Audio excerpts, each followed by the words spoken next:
tsy mankasitraka ny fomba fiasan'ny ministry ny fanabeazana i Lantrakotomanga manoloana ny fanaovana tsinitsinina ny lafin'ny fampianarana. Tsy mandray karama ny mpampianatra, tsy mandray bourse ny mpianatra, iazahana ho potehana sy tsy omena karama ihany koa ireo mpampianatra izay manao hainy ho zavatra mitsara ny baccalauréat.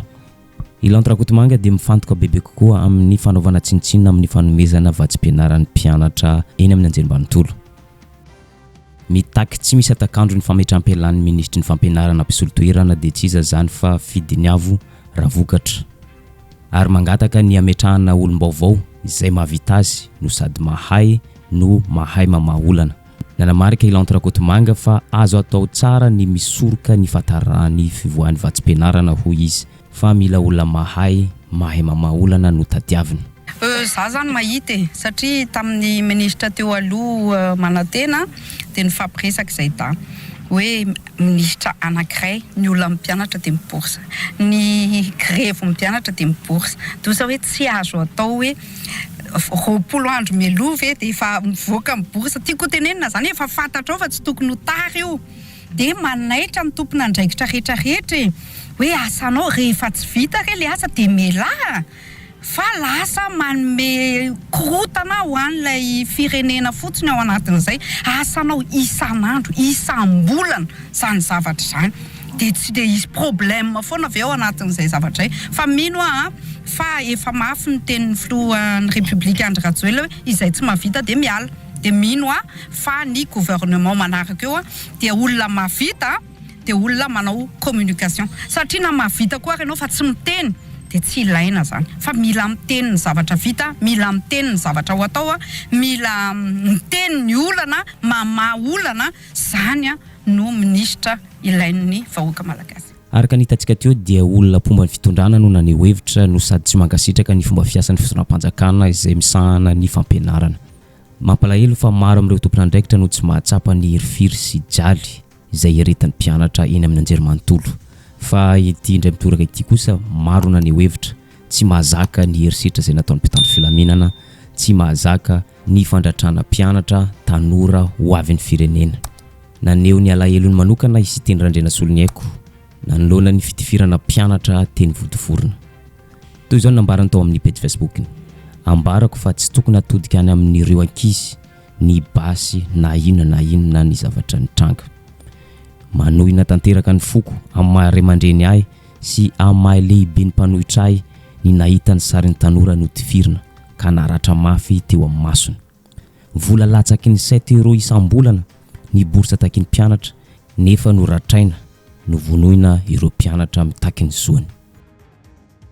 Nidina ifotony teny amin'ny hôpitaly HGR ny mpanao gazety niresaka mivantana tamin'ny mpianatra izay notifirin'ny zandary, notifirin'ny mpitandro filaminana nandritra ny hetsika fitakiana vatsim-pianarana.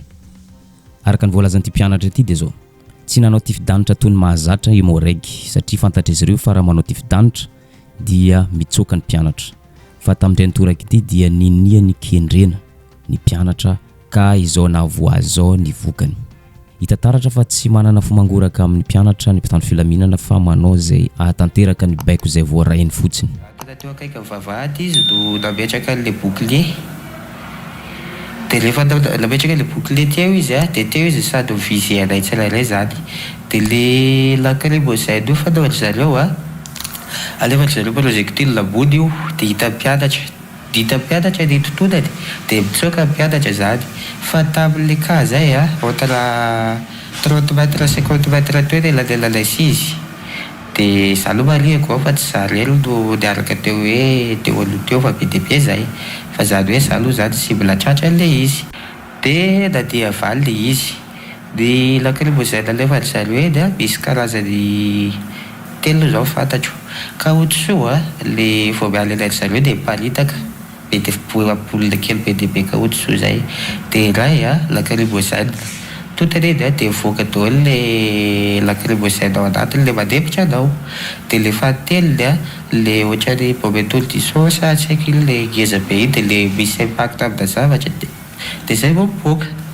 Dia iny no hatratra anahy. Lizy tsy lanceny zareo ambony, tsy natao ambany fa tonga dia directa mahitsy. Lizy zany amina fraction de seconde hoe avy avavadana zareo no tifitra pavoaka vady avavady dia vao pary tonga dia doda teto dia lizy doda teto tonga dia paritaka avy eo paritaka tamin'ny tarehako ihany. Fanampin'izay nanamafy ity mpianatra marary mafy ity. Nilaza izy fa na dia teo aza ny famotehany fitondram-panjakana ny masony ny tarehany dia soa ihany fa noraisin'ny ministeran'ny fahasalamana ny fitsaboana rehetra na ny fitsaboana maso io na ny fitsaboana ny goka vokatry ny bala.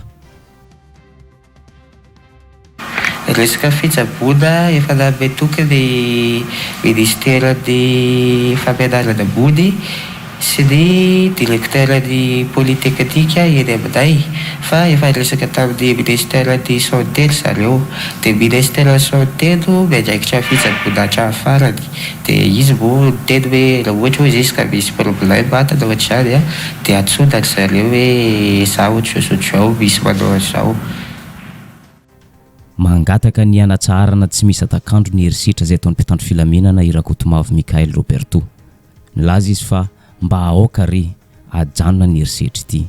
Ny firenena matanjaka sy mandala ny demokrasia dia tsy manao herisetra izany fa miezaka hatrany mifampiresaka mamaha olana eo ambony latabatra. Fa ny firenena kanosa toy ny Madagasikara manao fanaparam-pahefana mampiasa mpitandro filaminana atao fitaovana herim-pamoretana entina anapotehana ny vahoaka madinika. Mampametra-panontaniana ny fomba fiasan'ny ity fitondrana ity hoy izy. Dia izany foana ve no atao hiarovana seza tsy hiongana? Aoka izay reny herisetra. Aoka mba hajanona ity herisetra ity. Ny firenena matanjaka sy ny mandala ny demokrasia dia miantso mandrakariva ary mandala ny fifanantonana sy ny fifampiresahana. Fa ny firenena osa kosa dia ny mpitandro filaminana no ataony fitaovana ho famoretana ny vahoaka izay mitaka ny zony, ankizy mitaka ny zoniny ireo ary ny rahantsika nalala fa tany anatin'ny enceinte universitaire izy fa tsy tany amin'ny arabe mihitsy. Dikan'izay izay ilazainay hoe herisetra ilay zavatra natao tamin'ny mpianatra fa tsy maintien de l'ordre zany reny fa tena herisetra mihitsy satria maintien de l'ordre dia faritan'ny lalàna. Dia ny rahantsika nalala fa tena tafiditra ny anatin'ny mason'ilay mpianatra mihitsy ilay asamboana grenade assaut ilay izy na bombe lacrymogène. Dikan'izany tena nivizena mihitsy ilay ankizy fa tsy hoe araka ny excuse ny sasany hoe avy any ivelany io na zavatra hafa io, misy koa milaza hoe klahana lacrymogène io fa tena vizena mihitsy ilay ankizy. Nivoaka tamin'ny fahangina ny filohan'ny randrana syndikaly Barson Rakotomanga. Manambola ny fitondram-panjakana hoy izy fa tsy mazavatra eto maninona no ampijaliana ny mpianatra, maninona atao tsinotsinona ny lafin'ny fampianarana. Hitampoko hitam-pirenena fa tsy ataon'ny fitondram-panjakana ho laram-pahamena ny fampianarana izay andro iankina ny ho avy ny firenentsika ity. Ampijaliana ireo mpianatra mandrato fianarana, ampijaliana izy ireo amin'ny vola kely izay takiana izy ireo mba sitrahana izy ireo entin'izy ireo anohanana izy ireo fiainana andavanandro. Mampiseho ny fitondram-panjakana fa tsy manambola izy ireo eo amin'ny lafin'ny fampianarana fa kosa manambola amin'ny rendrarendra entina mandeha any ivelany any ampitan-dranomasina manao rendrarendra ary manao izay tany ny kibony. Efa fantatra tokony efa fantatra isan'andro fa zany hoe ny mpianatra eto amin'ny université dia mahazo vatsim-pianarana. Efa misoratra any anatin'ny volam-panjakana zany fa maninona no avela zany ho takiana foana zay vao omena lizy. Sa ve entina ampitahorana, ampijaliana mihitsy ny hoe zany. Ho anay zany mazava loatra satria fanahiniana tsy omena ilay volan'ny bourse ny mpianatra zany fanahiniana mihitsy ny tsy omena ao anatin'izy fijerinay ao anatin'izy satria matoa ny fanjakana afaka maketsika roa mandeha mivoaka manao fety makany ivelany etseroa manamboly zany fanjakana. Nanao valan-kafatra ho an'ny ministry ny fampianarana mpisolo-toerana Barson Rakotomanga filohan'ny syndikaly. Manameloka tanteraka ny herisetra izay nataon'ny mpitandro filaminana tamin'ny mpianatra teny vodiforona izy. Nanamarika izy fa tsy fahadisoan'ny mpianatra ny manao fitokonana, tsy fahadisoan'ny mpianatra ny mitaky ny zoany, fa kosa fahadisoan'ny mpitondra sy fahadisoan'ny tompon'andraikitra ny mahatara ny fivoahan'ny bourse ka mahatonga izao olana sy korontana rehetra izao. Noho izany, tsy azo omena atsiny ny mpianatra izay manao fitokonana. Fanjakana no mitarika korontana fa tsy ny mpianatra velively. Araka izany, mangataka ny fitondram-panjakana mba hijery ankaiky mba ahay amahaolana. Nilaza izy fa tsy vahaolana velively ny herisetra. Tena manameloka marindrano ny herisetra natao amin'ny mpianatra izay anivon'ny ranona syndikaly ny olombelona ny vahoaka rehetra mihitsiny mba tsy anometsiny an'ilay mpianatra fa tokony samy anaitra ny fanjakana hoe ianareo ny tompona andraikitra amin'ireny fa tsisy idiran'ny mpianatra ary tsy voatery ampiasaina herotra n'ireny ny mpianatra satria efa isan'ariny efa fantatra ny olana na borsa zany satria ny fanjakana no manao an'ilay olana dikan'izany tsy azo ekena ny ohatran'ireny fa melohana marindrano reny herisetra tsy mila herisetra ireny fa tokony vahana moramora satria mpianatra ireo efa fantatra vao melohany taona dia efa fantatra zany. Somary malasadinika ny fanehoan-kevitry Rivirakotovao izay mahatsapa tanteraka ny lanjan'ny fampianarana sy ny fanabeazana. Mahaotsy azy ny mahita mpianatra ampijaliana foretina tsy sitraka ny zony. Hoy izy hoe raha mba mipetraka eo amin'ny toeran'ny mpianatra izay mandranto fianarana eny amin'ny anjerimanontolo, ireo mpitondra ireo dia mahatsapa tsara ny hirifiriny zany mianatra zany, ny hirifiriny zany tsy ampy vola, ny hirifiriny zany fijaliana izany. Nanamafy izy fa efa nandalo an'izany daholo ny mpitondra rehetra nandalo tena amin'ny anjerimanontolo. Fa ny tena zava-misy dia tsy ny mpitondra rehetra no nandranto fianarana, tsy ny mpitondra rehetra no nandalo izany université izany ka tsy mahalala ny fijaliana sy hirifiry iaretan'ny mpianatra eny amin'ny anjerimanontolo. Na dia eo aza zany rehetra zany dia mampatsiahy Rivirakotovao fa aoka ho fantatry ny rehetra fa ny tanora izay mandranto fianarana eny amin'ny université dia andry ankina ny hoavin'ny firenena. Ireo no andova no ampandrosan'ny Madagasikara anohy ny fampandrosoana rehetra izay misy ankehitriny. Amin'ny toeran'ireo zanaky malagasy mandeha mandrato fianarandreo mba samy nandalo tao daholo ireo olona dia mampanontany tena mihitsy amin'izao fotoana izao hoe fa herisetra ve zany hitazonana n'ity fitondrana ity? Herisetra potehina ohatran'ireny mety le olona le gendarme antifitra zao ohatran'ny zanaka ao iny olona maratra iny ao anaty tokotany université fa atraizany fetrany hoe fanarahana baiko. Inona ihany ity herisetra atao amin'ny olona mitaky ny fahamarinana, mitaky ny fanarahan-dalàna, mitaky ny zony. Tsy misy miteny teo hoe andaotsika hanongana ny filoham-pirenena, tsy misy miteny teo hoe andaotsika ho any Ambohitsirohatra ho any Avoloha hanongana ny fitondram-panjakana. Zany zavatra hafa zany. Fa mitaky ny zony dia faratrana tantamatava fentsika rehefa fahafatesany ireny hoe ty fidanitra dia navony feny dia maty. Dia atraiza firitaony zay. Araka izany mangataka i Rivirakotovao mba aoka izay ny herisetra, ajanony ny herisetra.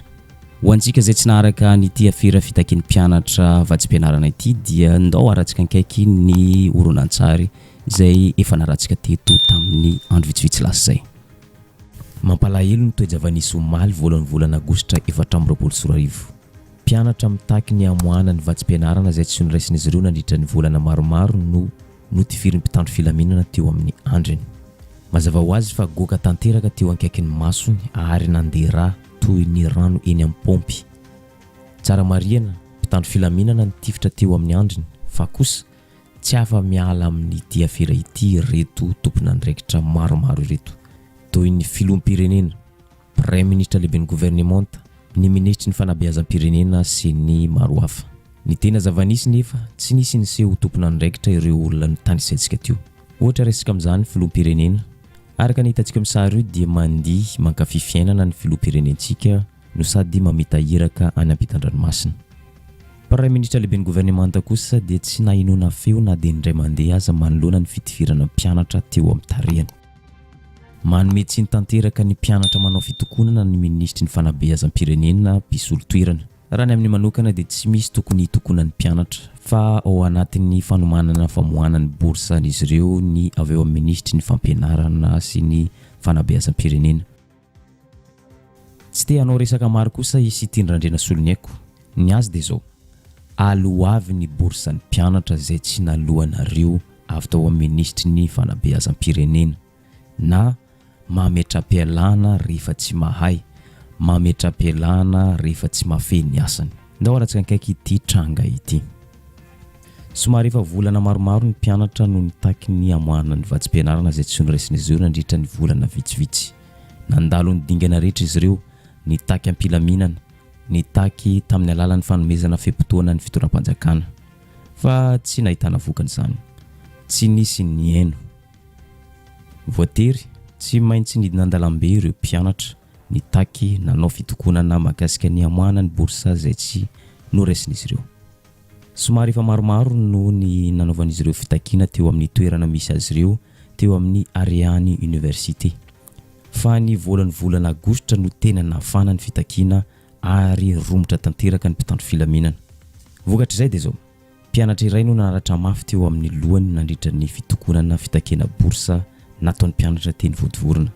Ninia no tifirin'ny mpitandro filaminana bomba mandatsa-dranomaso teo amin'ny lohan'ny mpianatra ary naratra mafy no sady goka tanteraka teo amin'ny tapikandrina akaikin'ny maso. Ny tena loza dia zao, tsy tifitra any amin'ny kilometatra maromaro no nataon'ny mpitandro filaminana fa teo eo amin'ny 15 metra no elanelana ny tifiran'ny mpitandro filaminana azy. Zany hoe mafy dia mafy tokoa ny herin'ny bala izay nivoaka tao anatin'ny basy no tifirana ny tarehan'ny mpianatra.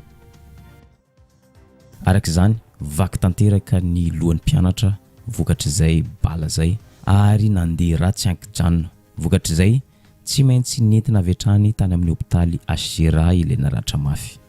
Fa tsy nijanona treo ireo mpianatra satria ny tanjona dia tsy ny voatifitra fa ny amohanany boursa. Ny tanjona dia tsy ny ahazo bomba lacrymogène fa boursa izay tsy noraisin'izy ireo tao anatin'ny volana maromaro. Fa ny mahagaga nefa bomba no omen'ny mpitandro filaminana azy ireo. Bomba mandatsa-dranomaso no natolotry ny fotoanam-panjakana ho vahaolana ho an'ny boursa izay tsy noraisin'izy ireo. Mampalahelo ny toejavanisy. Araka izany, mbola notohizan'ny mpianatra ny grevy izay nataon'izy ireo, ny fitakiana izay nataon'izy ireo, ary mbola nirefodrefotra ny bomba mandatsa-dranomaso ary tsy nijanona zany raha tsy nirava ny mpianatra. Toy izao ny fitantaran'ireo mpianatra izay nanatry maso ny tifitra izay nataon'ny mpitandro filaminana teo amin'ny tarehan'ny naman'izy ireo.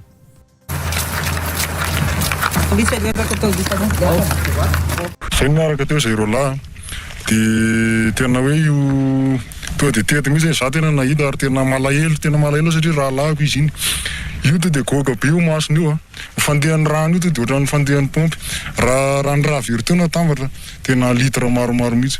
Torana mihitsy izy, torana fa tsy saika torana le nentina tany efa torana mihitsy izy. Tena malahelo zay mpianatra amin'izao hoe za ve natao anay rehefa mba mitaka ny zonay zay. Nokendrena teo amin'ny tareny mihitsy no nahavoy io mpianatra iray naratra io hoy ireo mpianatra teny Vodivorona teo amin'ny 5 metatra miala ny mpitandro filaminana manso no nisy azy raha ny nambariny ireo mpianatra nanao fitokonana androany. Naratra ny mpiara-mianatra aminay. Ny fomba naratra anazy tsy hoe tsy fananina fa avy hatrany tonga dia tena mitare. To dia nifisena zany mitare. Fanontaniako dia hoe taiza ireo emoreko reny ampianarina gestion mouvement de foule. Taiza misy an'izany hoe grevy dia ampianarina hoe ahoana ny gérena reto grevy reto dia tonga dia ny mitare ny tifitra lacrymogène. Taiza nisy an'izany. Tsy nampianarina ve izy ireo gestion mouvement de foule. Mihina fa ampianarina ny amin'ny école zany. Tena tesitra mpianatra. Sonay ny takinay. Elanelana 20 metra teo, 20 metatra teo nilanelan'ny mpitandro filaminana. Sy ataoko hoe tsy mpitandro filaminana tsony ngamany 15 metra nilanelan'ny mpianatra sy zareo emoraiky. Avy hatrany nefa tonga dia ohatrany hoe tira portant ngamany nataony zareo anay. Tonga dia ny visé ny lohan'ilay namanay. Tonga dia le tsy tena hoe le vingeza be le anaty lacrymogène bomba sourdisson le izy fa mbola tsy mipoaka ary aloha dia tena mitarehany. Avy hatrany le izy zay ny hevitra hoe tsy nisy nininy kaizika efa torana aloha izy dia nitsoaka aloha izay dia izay vao nijery anazy efa fienraha be ny goudron sy ny akanjony. Tsy tonga ho azy ny tifitra nataon'ny mpitandro filaminana fa tifitra natao fanahiniana. Tifitra teo amin'ny elanelana 15 metra fotsiny. Nanamafy ity mpianatra ity fa vaky tanteraka ny karandohan'ilay mpianatra no tifirin'ny mpitandro filaminana ary teo ankaikin'ny masony ny janonan'ilay bala. Atahorana mety ho jamba tanteraka, atahorana mety misy fiantraikany mafy eo amin'ny toe-pahasalamana ara-batana sy ara-tsaina. Fanampin'izay, naneho hevitra ity mpianatra ity mampametra-panontaniana ihany hoe mahafeny asany ve ny mpitandro filaminana sa ahoana. Fantatry izy ireo tsara fa 15 metra ny elanelana fa nahoana no tifirina amin'ny tare, nahoana no nokendrena ny tarehan'ny mpianatra. Ny tanjona ve hamotika mpianatra sa hoe izay mihitsy ilay tsy fahaizana mahafeny asa. Tsy nampianarana mpitandro filaminana ve mitifitra tongotra na mitifitra tanana. Raha mahatsikatra tsara isika, tsy masahy miseho tarehy ireo mpianatra izay mitaky ny zony. Vokatriny tsy fisiny demokrasia eto amintsika. Matahotra sao dia ho faizin'ny fitondram-panjakana izy ireo amin'ny fitakiana bourse. Matahotra sao dia ho gadrain'ny fitondram-panjakana izy ireo amin'ity fitakiana vatsim-pianarana izay tsy nalohany tompona andraikitra ity. Mampalahelo ny tazava-misy nefa demokrasia dradradradraina isanandro. Nefa hita miariary fa tsy misy izany ary tsy mentsiny reto mpianatra reto no tsy masahy miseho tarehy noho izay antony izay. Fanampin'izay nanamafy ihany koa ireto mpianatra reto fa mampametra-panontaniana ny fitondram-panjakana hatreto tsy mitady vahaolana fa ny ataon'izy ireo dia miandry ny mpianatra manakorontana, miandry ny mpianatra midina an-dalambe, miandry ny mpianatra mandoro kodiara ary manao fitakiana amin'ny fofeny fahatezerana vao mandray andraikitra ny fitondram-panjakana. Fa maninona tokoa no atao an'izany ny mpianatra? Rehefa manao izay fitakiana izay ny mpianatra, izay vao mikoropaka mitady vahaolana ny fitondram-panjakana ary ny vahaolana tadiavin'izy ireo dia tena loza fa vahaolana entina anakonana ny olana izay miseho androany fa tsy vahaolana long terme. Abaribarin'izy ireo tokoa fa fitondram-panjakana incompétent no misy eto amintsika. Le izy andrasana fitakiana foana. Izy efa fantatra hoe ilainay le izy, fantatra le izy hoe gré foana rehefa tara le izy, vao izy mbola atao tara foana. Finna mihitsy zany tena tsy mety sony. Raha toy izany ohatr'izao fampianarana simba. Firenena ny ampandrosoana nefa ny mpianatra ara atao ohatr'izao foana. Tsy maro resaka amin'ny fitondram-panjakana isy Tendrandrena Soloniaiko, solombavambahoaka voafidy tao Toliara. Ny azy dia zao: aloavy ny volan'ny mpianatra, aloavy ny vatsim-pianarana izay tsy nalohanareo. Tsy bomba mandatsa-dranomaso tompoko no takiany mpianatra fa vatsim-pianarana. Tokony ho menatra ny fitondram-panjakana tsy mahaloa vola latsaky ny 7 euro. Vola latsaky ny 7 euro tsy fohy ny fitondram-panjakana omena mpianatra izay ho avy ny firenena. Ny tena loza, vola latsaky ny 7 euro no saika nanesoran'ny fitondram-panjakana ny mason'ny mpianatra mitaky ny zony, mitaky ny vatsim-pianarana izay tokony ho azony. Rehefa tsy mahay no sady tsy mahafehy ny asany hoy izy Tendrandrena Soloniaiko dia aoka ametra-pialana, tsy tokony amenatra izany. Raha ny volan'ny mpianatra mahamenatra na mitantara azy aty andafy. Bourse ny mpianatra anankiray ane ka latsaky ny 7 euro e. Latsaky ny 7 euro ny mpianatra. Nefa io vola io dia tena zava-dehibe amin'ireo mpianatra. Mampalahelo mahamalagasy. Hoe 7 euro. Latsaky ny 7 euro ny bourse. Very maso le zaza, vonoina le zaza, samborina le zaza. 7 euro tsy vitatsika.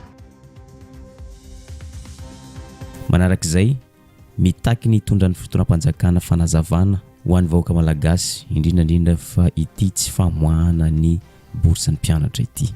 Mitaky ny fitondram-panjakana hitondra fanazavana ho an'ny mpianatra izay tokony handray an'ity vatsim-pianarana ity. Inona marina no tena zava-misy, inona marina no tena zavatra mitranga, fa aoka izay ny famokisana ny lainga ny vahoaka malagasy.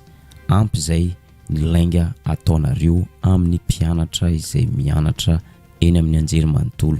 Ka mangataka izahay maharay ahy, mahalehibe ny mpanoatra koa, mangataka aminareo tompon'andraikitra mba hitondra fanazavana ary esolodolo ny lainga rehetra hoe atao karta io hoe hodiovina ny université.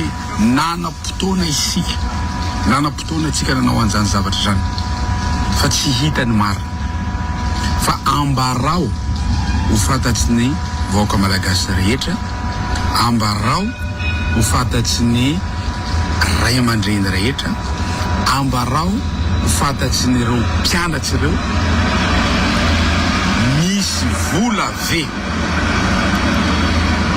misy vola ve ny fanjakana sa tsisy vola. Nanamafy ihany koa isy Tendrandrena Soloniaiko fa tompona andraikitra feno ny fitondram-panjakana manoloana ny fidivirana mpianatra.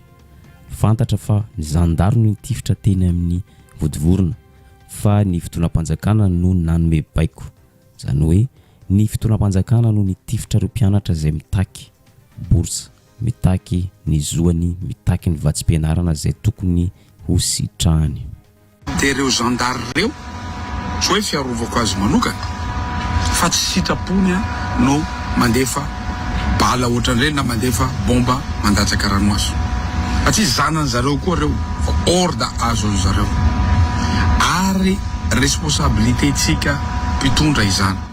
Toy izao kosa ny reaction ny vahoaka mpikirakira tambazotra antserasera manoloana ny fitifirana ny mason'ny mpianatra teny Vodivorona. Tonga dia zanaky ny filoha afaka fanadinana baka tao anatin'ny taona vitsivitsy lasa izay no tao an-tsain'ny vahoaka mpikirakira ny tambazotra antserasera Facebook. Ny zavatra tsapany olona dia zao: mianatra ampitoniana tsy misy olana arabola ny zanaky ny filoham-pirenena ary mianatra any ampitan-dranomasina. Tsy mitomany 7 euro avy any amin'ny fitoeram-panjakana, tsy mitomany ny azo vatsim-pianarana eny Ankatso na eny Vodivorona na eny amin'ny université hafa. Tsy misy mahaory azy ireo, tsy misy mahasakana izy ireo amin'ny fianarana satria zanaky filoham-pirenena. Ny vola misy, ny arena misy, ny fahefana sy ny sisa sy ny sisa. Araka izany, tsy misy maharary ny filoham-pirenena ny maharary ny vahoaka madinika, ny maharary ny zanaky ny vahoaka malagasy madinika. Toy izao kosa ny reaction Kotrila Maitsoambo manoloana ny fitifirana ny mpianatra teo amin'ny andriny. Pejy mpilelaka ny fitondram-panjakana no ny mentionné tao amin'ny page Facebook. Dia tsy pejy inona akory zany fa serasera mada. Toy izao nambarany: bourse ny mpianatra 7 euro ary tsy voalohany fitondrana rovan'ny lisan'ireo. Dia izaho mpanasa vilia ity no ambanin'ny lisany isan'andro. 7 euro zany vidin'ny labiera fisotroko rehefa manao live eto amin'ny Facebook, nefa itifiran'ny mpitondra tanora malagasy izay te handranto fianarana.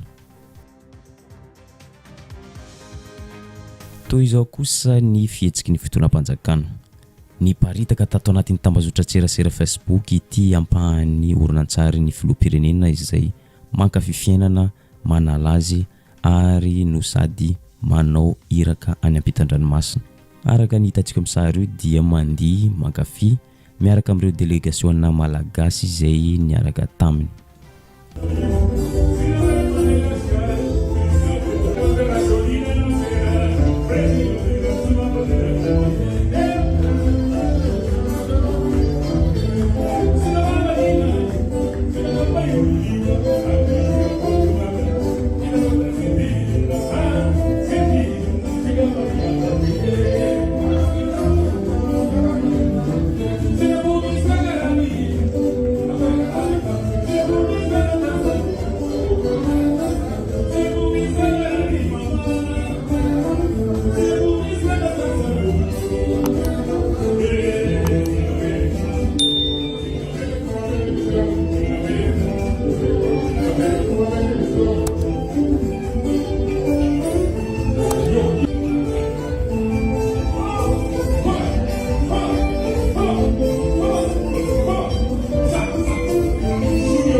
Tsy nahinona fe kosa ny Premier Ministre lehiben'ny gouvernement na dia efa ho faty aza ny mpianatra eny Vodivorona.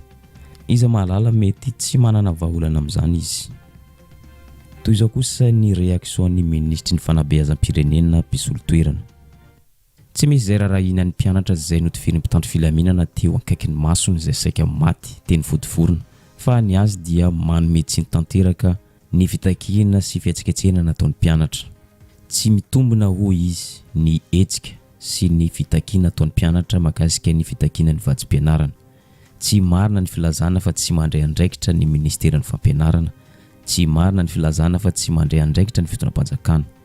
Tsy misy afaka milaza an'izany hoy ity ministra ity. Nilaza izy fa efa ao anatin'ny famoahana sy fitadiavana vahaolana mahakasika ny famoahana ny vatsim-pianarana ny fitondram-panjakana fa indrindra ao amin'ny ministeran'ny fanabeazam-pirenena. Ka tokony mahandry an'izany ny mpianatra ary tokony miandry izay procédure rehetrarehetra izay ataon'ny fitondram-panjakana.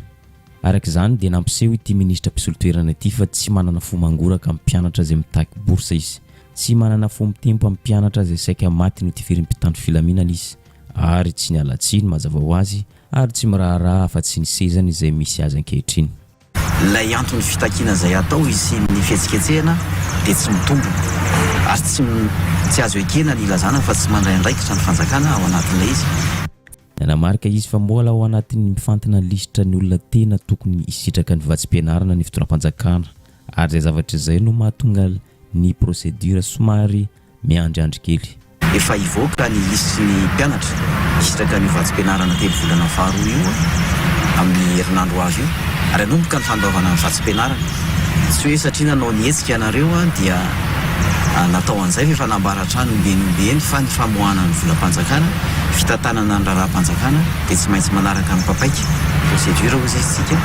Mbola no amafisy indray ny fanamarinana ny lisitra misy anaran'ny mpianatra izay hisitraka ny vatsim-pianarana no mahaela ny famoahana ny vatsim-pianarana izay tsy nora sy ny mpianatra nandritra ny volana vitsivitsy. Izany hoe tao anatin'ny 3 volana efa-bolana zany mbola mifantana ny anarana ny ministera. Mba lisitra ohatra ny ahoana loatra ny ataon'ny ministera zany nefa efa 5 taona efa manao ny ezaka rehetra ny fotoanam-panjakana ny amin'ny fanatsarana sy fanavozana ny fototrafitrasa. Anteriko manokany amin'ny resaka hoe trano fidiovana fanadiovana ny rano sy ny jiro. Efa misy ireo nahazo ny atao hoe teti-bola ao amin'izany fa ny zavatra tsy azo adino ny tsenam-barim-panjakana. Araka nambarako teo famoahana ny volam-panjakana dia misy fotoana zany ary misy drafitra ny famoahana azy. Noho izany ny vahaolana any amin'ireny tsy hoe tsy mijery ny fanjakana fa mijery ny fanjakana ary manao ao anatin'ilay izy. Somary nandrisy fanantenana ny vahoaka malagasy ity resaka nataon'ny ministry ny fanabeazam-pirenena ity manoloana ny fihetsiketsehana nataon'ny mpianatra sy ny fandraisana andraikitra nataon'ny mpitandro filaminana. Nietrehitra ny olona hoe manana fomangoraka amin'ny mpianatra izay notivirin'ny mpitandro filaminana ity ministra ity. Fa saingy tsy misy izay rarahiana an'izany. Ny azy manokana dia misaotra ny mpitandro filaminana nandray andraikitra nandamina ary nampandry ny filaminana. Tsy azo ekena ho izy ny fanakorontanana toy ny nataon'ny mpianatra teny vodivorona.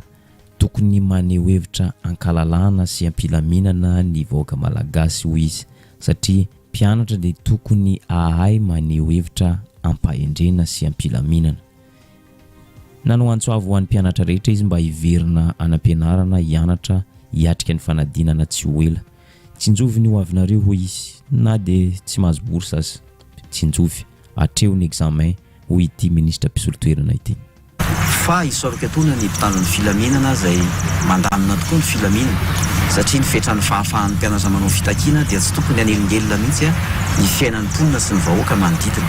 Noho izany ny fioara-pefy ao anatin'izay verinao fitakiana dia tsy maintsy andraisana ny fepetra mifanaraka ny lalàna ao anatin'izany ary tsy misy antony tokony hitondrana ho amin'ny akorotana ao anatin'ny resaka fitakiana isa-tsokajiny malalaka ny faneho-kevitra sy ny fitakiana sokatra ny varavaran'ny ministera azo resahana ny zavatra rehetrarehetra fa ny afatra ho anareo zandry izay mpianatra eny amin'ny ambaratonga ambony ny verena mianatra dia farany ny tao-pianarana fa hiatrika fanadinana ianareo ny amin'ny hafanareo miakatra kilasy indray amin'ny manaraka.